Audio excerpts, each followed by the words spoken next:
Hoje você vai aprender um pouco sobre o que pode afetar a sua polar de arrasto do aerofólio, e para isso nós vamos utilizar um livro do Gudmundsson chamado General Aviation Aircraft Design, Applied Methods and Procedures, do Gudmundsson. Então esse livro aqui eu vou estar utilizando como referência, e a partir dele nós vamos trabalhar aqui alguns tópicos relacionados ao efeito da polar de arrasto no aerofólio. Então ele traz aqui já no capítulo 8, esse é o capítulo que a gente vai estar usando como referência, e eu já resumi bem aqui o tópico para que a gente possa ser bem direto nesse assunto. E ele traz inicialmente algumas propriedades típicas em aerofólios que a gente vai estar utilizando ao longo de todo o projeto, que são muito importantes para que você tenha domínio. Dentre eles começa pelo CD mínimo. CD mínimo é o menor valor de arrasto encontrado na polar de arrasto. A gente vai estar observando melhor aqui essa curva logo em seguida na figura 8.5, mas vamos introduzir melhor esses conceitos, cada um deles. A nível de projeto, esse CD mínimo tem que ser o menor possível. A região de sustentação desejada para a subida do cruzeiro, ele vai estar compreendido ali onde você vai ter melhor performance, e ele está diretamente relacionado, conforme eu mencionei, com a performance e o desempenho da aeronave. Então é importante você saber o seu CD mínimo a nível de aerofólio até a nível de asa, para que você tenha uma boa performance de aeronave, um bom desempenho. Em seguida nós temos o CL mínimo, que nada mais é que o CL relacionado a esse CD mínimo. Então, quando nós traçarmos a curva, vemos a curva do CL-CD, que é a polar de arrasto, vamos ver um CL associado a esse CD mínimo. E esse CL também vai ser importante a nível de projeto. Então, prefere-se que o CL em cruzeiro seja próximo ao CL mínimo. E aqui a gente vai dar uma olhada na figura 8.5, que a bibliografia traz, e que nós vamos observar primeiro o seguinte: a nossa curva CL por alfa. Nessa curva, acredito que já esteja bem familiarizado. O que a gente precisa observar nelas? Que nós temos um CL máximo, e ao longo de toda essa região aqui compreendida de CL, vamos ter um valor de arrasto associado a cada um deles. E aqui na curva à direita nós temos a polar de arrasto, que é mais uma aproximação, né? Aquilo que você vai estar obtendo visualmente quando está fazendo uma análise no Xfoil ou no XFLR5. Mas o que a gente vai observar aqui dessa curva é que quando é feita a plotagem, nós temos uma parábola. Ele não é tão bem feito, tão bem plotado dessa forma, está aqui, é mais por uma questão didática. Geralmente ele vai ter o efeito ali, uma linha que vai estar sobrepondo aqui esses pontos. Então essa parte pontuada que eu estou passando o mouse já é mais ou menos como você vai estar observando quando estiver fazendo uma análise no XFLR5 ou no Xfoil. E aqui, nesse ponto mínimo da parábola, que seria o ponto mínimo dela, nós temos o CD mínimo. Esse é o ponto de menor arrasto no polar de arrasto. Esse é um ponto importante para o projeto da aeronave, e na medida que você tenta reduzi-lo, você reduz o arrasto da aeronave. Ao invés de tentar apenas reduzir o arrasto, que é de uma perspectiva mais subjetiva, eu quero reduzir o arrasto da aeronave, você pode optar por reduzir uma variável que é mais controlável a partir de simulações ou softwares de otimização, que é a redução do CD mínimo, e assim melhorar a performance. Então, se você já não estiver familiarizado com a polar de arrasto, ela tem mais ou menos esse formato aqui, mais por uma questão de didática. E a gente vai poder estar identificando também aqui a região de operação da tua aeronave. Você percebe que a um dado CL um pouco mais negativo, ela se torna, vamos chamar assim, exponencial, ela tem um crescimento muito rápido. E também ali, na medida que ele se aproxima do CL máximo, ele começa a ter um crescimento muito rápido. O que é importante? Que a tua região de operação da aeronave seja aqui compreendida dentro do CD mínimo. O CD mínimo tem que ser menor, e essa região tem que ser mais larga possível, para que você tenha uma região de operação da tua aeronave bem linear, que é o que seria aqui essa região, Linear Range, agora transposta na polar de arrasto. Então, voltando aqui para o nosso mapa mental, a gente observa que também temos que tratar as características do stall do aerofólio, e nessas características de stall a gente pode ter um efeito abrupto ou suave nesse aumento ali, nessa transição da região linear para a região de stall, e assim a gente pode ter um efeito grande na polar de arrasto também. O arqueamento ele afeta a curva de sustentação da aeronave, pode ser modesta e pode se deslocar para cima ou para baixo, ou caso você tenha um flap na sua aeronave defeito, pode ocorrer um aumento do CD mínimo. Então, partindo aqui como referência a figura 8.54, a gente vai ver aqui alguns efeitos do arqueamento. Acredito que não seja tão complexo, mas na medida que nós temos o arqueamento simétrico como referência aqui intermediário, se aplicamos um arqueamento positivo, nós temos um maior valor de CL para baixos ângulos de ataque quando comparado com o aerofólio simétrico. Já no assimétrico, na verdade, o assimétrico com o arqueamento negativo, nós temos valores de CL menores para ângulos de ataque maiores. O que acontece? Na medida que o arqueamento se torna negativo, em contrapartida, o CL, o ângulo de stall, é adiantado, ele se torna mais, apresenta valores maiores. Se a gente tem um arqueamento positivo, o ângulo de stall ele fica antecipado, ele fica menor, porém nós temos valores maiores de CL para a região linear. E o que acontece em termos de polar de arrasto? Se o aerofólio passa a ser arqueado, esse CL passa a ser maior para determinados valores de arrasto. Então a nossa polar de arrasto é deslocada para cima. E é esse comportamento que a gente vai estar observando em termos de alteração de arqueamento. Então você já consegue antecipar mais ou menos ali o quão mais eficiente pode ser teu estabilizador horizontal, se você estiver trabalhando no aerofólio simétrico. Isso tem efeitos também em termos de arrasto de trimagem. Então se você está pensando em colocar um arqueamento negativo no teu aerofólio ali do estabilizador horizontal, você pode estar prevendo ali um pouco mais de arrasto de trimagem, porque você está garantindo uma trimagem então os ângulos de ataque, porém você tem um arrasto maior associado a esse arqueamento. Então é uma solução, mas você não pode esquecer que também tem um arrasto associado a isso. E agora, partindo para o número de Reynolds, ele reduz gradualmente com o aumento do número de Reynolds. Aqui não vai ter muito segredo, também na medida que o número de Reynolds aqui ele vai estar diminuindo. Então vou pegar aqui o RE1 é menor que RE2, menor que RE3. Então maior RE3, nós temos um aumento do CL máximo e um deslocamento, assim como nós vimos ali na parte do arqueamento. Nós vimos que a curva ela vai se deslocando para cima na medida que o número de Reynolds aumenta. E aqui a gente pode perceber o quê? Que o CD mínimo, dando aqui um zoom, ele tem um deslocamento, ele se torna um pouquinho menor quando comparado aqui. Então tem um efeito. De certa forma você pode prever ali em alguns projetos uma variação de aerofólio ao longo da envergadura de uma asa e aí delimitar um CD mínimo. É claro, não uma variável que vai te fazer tomar essa decisão de alterar o teu aerofólio ao longo da envergadura, mas você pode trabalhar em termos de arrasto também. E é claro, o aerodesign tem um range de Reynolds e você tem que analisar esse range de Reynolds e ver o impacto que ele vai ter ali no seu CD mínimo. Entrando agora na separação de fluxo, que pode ser prematura, a gente vai ver umas figuras aqui no 8.56 e 8.57 o que elas são, mas introduzindo aqui dois pontos que a gente vai passar um pouco mais rápido. Região de recuperação de pressão muito curta e região do bordo de fuga do aerofólio muito íngreme. São dois pontos que podem induzir a uma separação de fluxo prematura. Então, tenta imaginar o seguinte, aquele escoamento laminar no teu aerofólio, na medida que você entra no ângulo de ataque, aumenta o ângulo de ataque, ou se aproxima do stall, ou tem alguma perturbação, pode ocorrer daquele fluxo laminar começar a se desprender da estrutura da asa. E essa separação de fluxo antes do stall a gente vai estar tratando como prematura, e isso pode aumentar o arrasto. O que também pode induzir uma descontinuidade da superfície devido à deflexão de superfície de controle. Então você consegue imaginar ali aquele escoamento laminar, a gente já vai trazer uma figura aqui para ficar mais claro, mas devido à superfície de controle e a geração de um arrasto maior que reduzirá a razão de subida e afeta negativamente a performance e o alcance. Vai ficar mais claro agora com as figuras 8.56 e 8.57, observando aqui a nossa curva CL por alfa. Então, na medida que tem-se um aumento de ângulo de ataque, na verdade o ângulo de ataque é o mesmo aqui para termos de análise.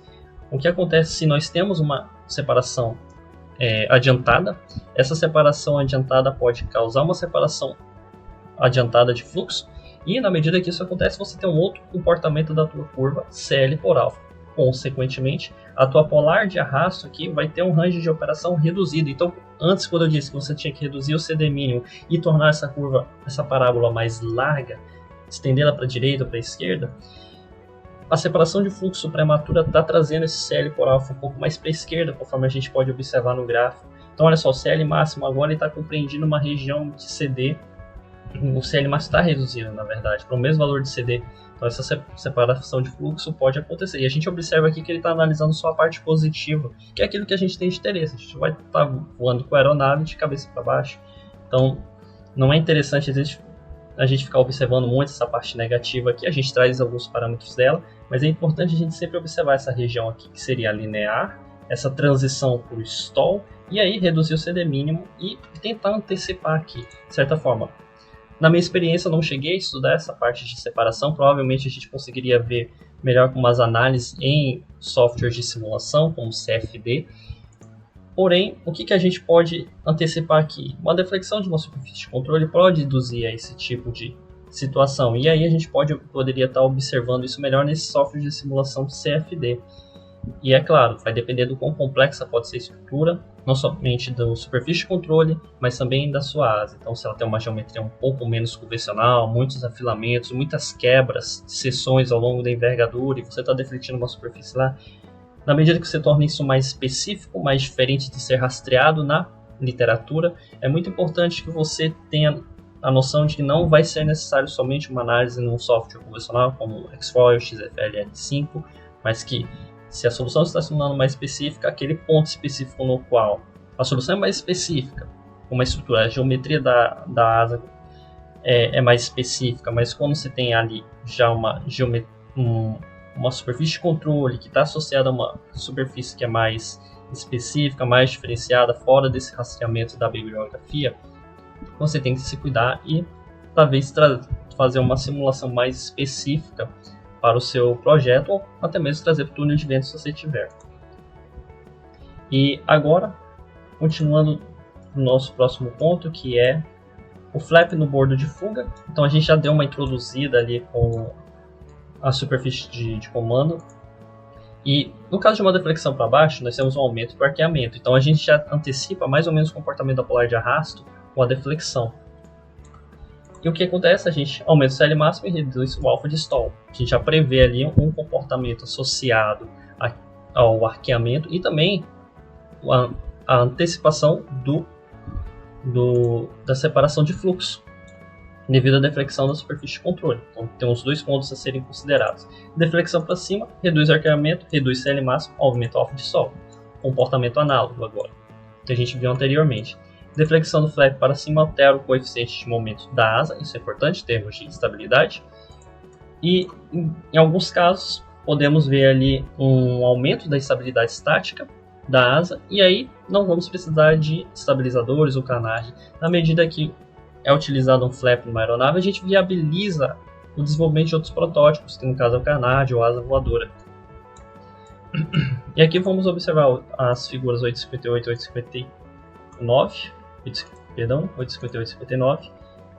Na medida que ocorre a deflexão da superfície de comando, é bem análogo à alteração do arqueamento. Então a gente está em voo alterando o arqueamento, vamos dizer desse jeito. Então a gente consegue já antecipar esse comportamento. Agora, olhando aqui em termos de polar de arrasto, temos como referência a asa azul, o aerofólio azul. Então ele é a nossa referência aqui. Então o flap está na sua posição neutra. Defletir para baixo, então deflexão de aileron, deflexão de profundor, vai ocasionar o quê? Um deslocamento da curva da polar de arrasto para a direita e para cima. O CD mínimo aumentou. Então a gente prevê isso em termos de arqueamento, CD mínimo aumenta e temos o deslocamento mais para a direita. Então temos valores maiores de CLs para o mesmo ângulo de ataque quando comparado com a estrutura sem deflexão, né? No flap, que é o que ele diz aqui. Na verdade, a gente está pensando em termos de deflexão. E agora, no caso, temos esse Zep Flap. Esse aqui eu não vou explicar tanto, eu estava mais preocupado com o regular flap e com posição neutra. Esse daqui eu teria que trazer uma imagem, não conheço muito bem, mas é isso que eu quero que você observe em termos de polar de arrasto. Deslocamento para cima, aumento do CD mínimo e deslocamento para a direita. Então a gente já está percebendo aqui, como a gente não está tratando de separação de fluxo prematura, a curva ela não está vindo para a esquerda, né? A parábola não está se comprimindo, ela permanece na mesma região. E aqui, voltando para as aplicações, entramos no flap para cruzeiro. Ele é utilizado em altas velocidades, de 1 a 10 graus, e a polar de arrasto é deslocada para a esquerda. O que acontece é que nós temos um LD máximo, ou seja, uma eficiência aerodinâmica maior em um CL menor para velocidades maiores. O CD mínimo aumenta um pouco, e esse é o efeito no balde de arrasto. O CM é reduzido. Desculpa, eu coloquei balde de arrasto, mas é a tradução direta para o português. Em inglês fica drag bucket, que é justamente a polar de arrasto, que ela forma esse bucket aqui em termos de inglês. Então, quando a gente traduz para português, não fica muito bem.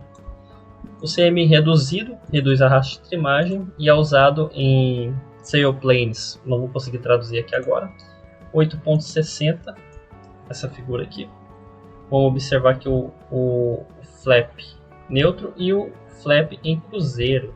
Olha só a deflexão dele. A deflexão dele não é mais para baixo. A gente está pensando em termos de cruzeiro para velocidades maiores. Ganhamos muita velocidade e agora estamos utilizando o flap para essa aplicação.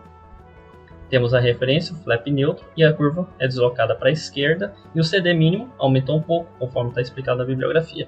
Então, se você está utilizando o flap ali para uma condição de cruzeiro em altas velocidades, esse é o efeito que você pode estar esperando. No aerodesign, eu não tenho certeza se já chega a ser utilizado como alguma estratégia ali de velocidade, de voo. Geralmente, quando utilizei flap, quando tiver aeronaves com flap, eles eram aplicados justamente para primeiro decolagem, redução do comprimento de pista e também para aquisição de imagem em solo. Então o flap era defletido na medida que nós queríamos tirar uma foto de um alvo em solo, reduzia-se a velocidade da aeronave em cima do alvo e assim a gente poderia estar fazendo a aquisição. Mas existe uma diferença entre cruzeiro e missão. Na missão você tem uma configuração de aeronave diferente, nesse caso redução de velocidade com o uso do stall, e nesse caso a gente está aumentando a velocidade com a deflexão do flap. E agora indo para o flap de subida, a gente viabiliza, com o flap de subida nós temos raios de giros estreitos, menores, e é usado em sailplanes e jetliner. E é sempre muito bom, interessante na verdade, você ponderar a respeito da necessidade de flaps no seu projeto. O flap ele tem que ser justificado, então estou falando realmente do dispositivo hipersustentador. Dessa forma, a bibliografia, e eu ressalto isso, ela traz o flap de forma genérica, então ele pode ser aplicado ao profundor, ao leme, a aileron, e ele generaliza, chama todo mundo de flap, mas quando a gente quer se referir ali ao dispositivo hipersustentador, ou seja, aumentar a quantidade de sustentação para um único ângulo de ataque, a gente se refere ao flap. Ele é chamado propriamente de flap, dispositivo secundário de controle hipersustentador. E aí a gente pondera, você faz uma análise de performance e respondeu a questão: não consigo decolar em tantos metros, já fiz tudo que tinha que fazer, então vou adicionar o flap. Ou para que alguma outra variável que eu possa estar sendo afetada, eu preciso melhorar uma variável, seja relacionada à estabilidade de controle ou aerodinâmica, e se eu quero melhorar essa variável, eu tenho um impacto ali na minha decolagem. E aí eu faço um ponderamento. Poxa, eu quero melhorar essa minha variável de estabilidade de controle, isso vai trazer bônus para o meu projeto, uma bonificação de pontuação. Na medida que eu ganho essa bonificação de pontuação, eu percebo isso vai ter um bom impacto. Se vai ter um bom impacto, por que eu não faço? E aí eu percebo, lá em desempenho, eu estou com uma restrição de decolagem. E essa restrição de decolagem me inviabiliza de melhorar essa variável X. Mas aí, tem isso como solução flap. Eu propõe-se um flap como uma solução, por exemplo, e aí dessa forma eu consigo decolar em tantos metros, melhoro aquela minha variável de estabilidade ou de aerodinâmica. Melhorando essas duas variáveis, eu tenho um bom reflexo na minha pontuação. Geralmente a gente pensa em termos de decolagem, quantidade de carga, ou até mesmo no pouso. O flap pode ser usado de forma análoga no pouso para redução de velocidade, mas você não utiliza o flap como algo intrínseco ao teu projeto no primeiro momento que ele nasce do conceito, do preliminar. Ele serve para melhorar determinado parâmetro que você gostaria de melhorar na tua aeronave, e aí você não identificou nenhum outro ponto que poderia ser utilizado. E aí você chega no flap. Então o flap ele entra muito mais como uma solução secundária após você perceber que o teu projeto está demandando por uma performance que pode ser melhorada com a aplicação do flap. Lembre-se também da complexidade construtiva. Na complexidade construtiva, isso significa que você vai ter, durante a construção, mais uma estrutura para ser agregada na tua aeronave. Você vai ter mais servomotor, vai aplicar em peso, vai aplicar em distribuição de pesos também. Além disso, vai ter uma seção para o flap, uma seção para o aileron. Esses dois vão estar divididos, vão estar juntos. Vai ter um projeto de análise de cargas também. Então, a complexidade construtiva pode ter um impacto decisório. Então, sempre é muito importante ponderar em termos de performance, né, aquilo que você vai contribuir na tua pontuação, você vai conseguir justificar e também tem a complexidade construtiva. Nenhuma decisão pode ser totalmente arbitrária. Se esse vídeo já trouxe alguma coisa que você não sabia, alguma dica interessante, algo que realmente acrescentou em você como projetista, não esqueça de curtir, compartilhar e enviar lá no grupo da sua área, que isso vai ajudar muito o canal a crescer. Voltando pro vídeo. Também entramos nos freios aerodinâmicos, e eles têm como por características aumentar o CD mínimo, e faz sentido, já que eu estou aumentando o arrasto para poder frear a aeronave, e ele faz uma redução de CL máximo. Aqui na figura 8.63, aqui, deixa eu ver, 8.63, o que acontece? Eu tenho o flap deslocado aqui, é o outro nome, slat flap, que a gente acabou, spoiler no caso. Então o spoiler é defletido para cima, e o que eu estou fazendo? Estou deslocando minha polar de arrasto para vertical, né, para cima, aumentando o CD mínimo para aquela mesma condição e aumentando o arrasto. O que acontece? O CL máximo é deslocado para a esquerda, então ele afeta toda essa região aqui da minha polar de arrasto.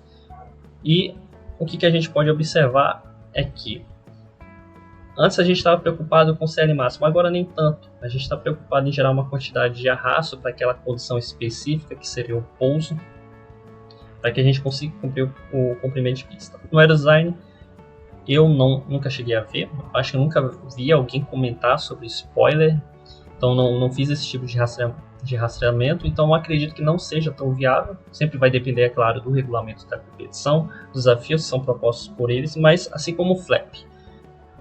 Se a justificativa do flap antes estava difícil, provavelmente a do spoiler vai ser mais. Antes de chegar no spoiler, você tem reversor de motor, você pode reverter a rotação do teu motor, aumentar o arrasto naquele momento que você está já no pouso, você não está com o flap, você está com o aileron, pousou, posso reverter o motor, desde que ele seja elétrico, claro.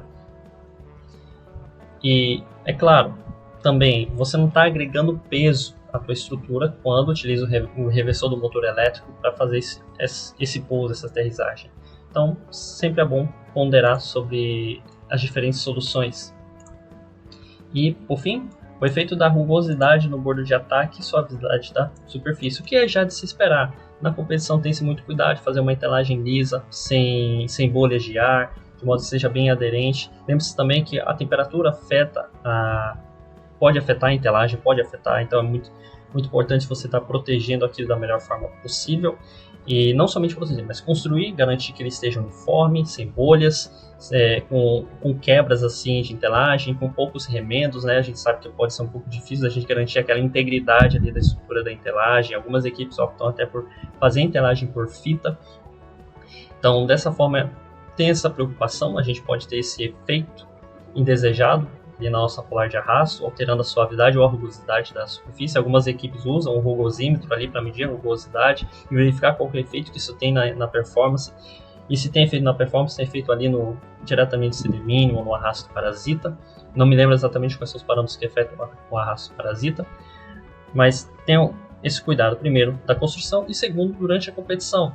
Se tiver umas variações bruscas de temperatura, dependendo do horário do dia, né? De manhã geralmente é mais frio, quando chega ali no meio da manhã para o início da tarde já tem uma temperatura um pouco mais quente, então você tem que tomar um pouco de cuidado, dar uma olhada na tua entenagem, porque a performance da tua aeronave pode ser afetada.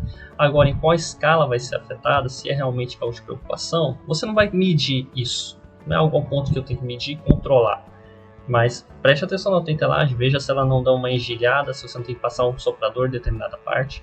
É muito importante ter esse tipo de cuidado, até mesmo quando você estiver na pista, não na pista de voo, na fila de espera para entrar na pista de voo. Já vi equipes protegendo ali sua aeronave com todo cuidado, montando uma barraquinha, colocando os panos em cima dela, protegendo ali a entelagem do sol. Então uma boa prática ali, é sempre um bom exemplo, o maior cuidado possível.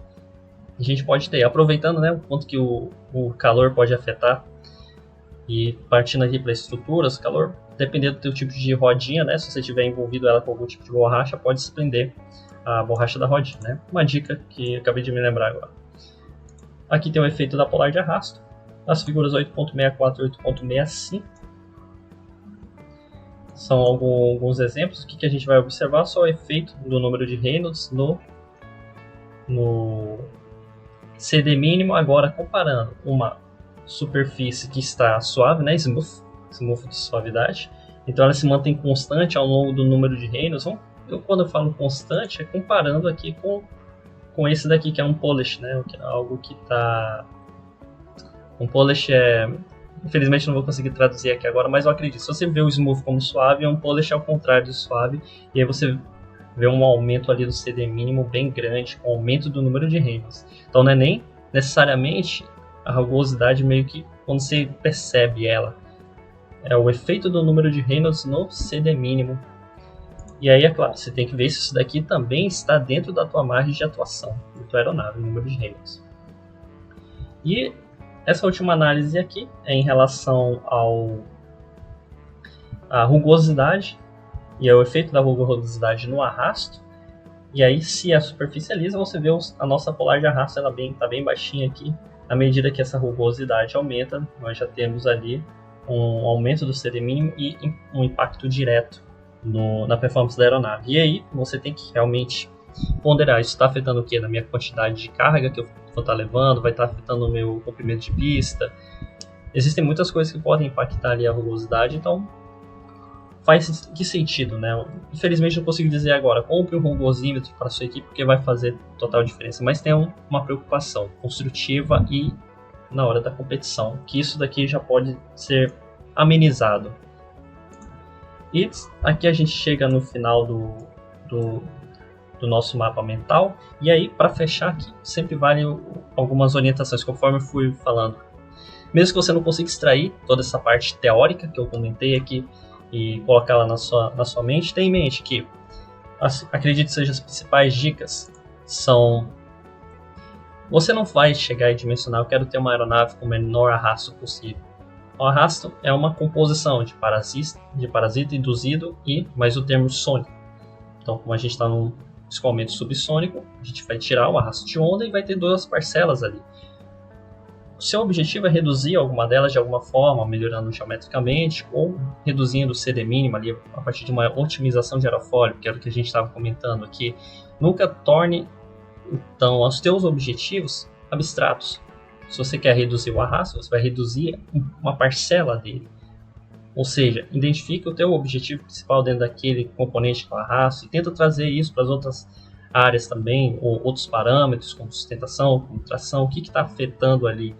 Com tração a gente vai decompor, a gente vai ter o termo da hélice, vamos ter também os termos relacionados ao motor, vamos ter densidade também afetando em um dado momento. Na sustentação também temos velocidade, temos a curva CL por alfa, temos a carga, cada um desses parâmetros. Tente tornar isso mais fundamental para que você tenha uma métrica muito mais objetiva do teu parâmetro. Não é mais reduzir apenas arrasto, mas reduzir o CD mínimo. E é sempre muito importante, conforme eu mencionei anteriormente, justificar as suas escolhas. O seu flap ele não nasce com a aeronave dentro do projeto conceitual.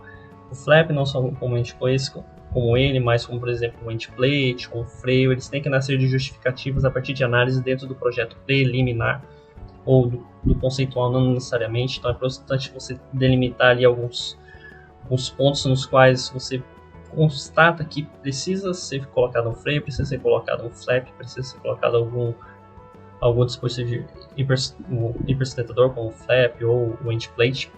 Então sempre justifique. E agora, para fechar, lembre-se que eu trouxe todas as referências aqui do livro do Gudmundsson. Então, se você conseguir apoiar o autor, e assim espero também, essa foi a referência. Vocês também podem acessar o canal dele, que não é muito movimentado, mas pode servir como uma análise ou como estudos também.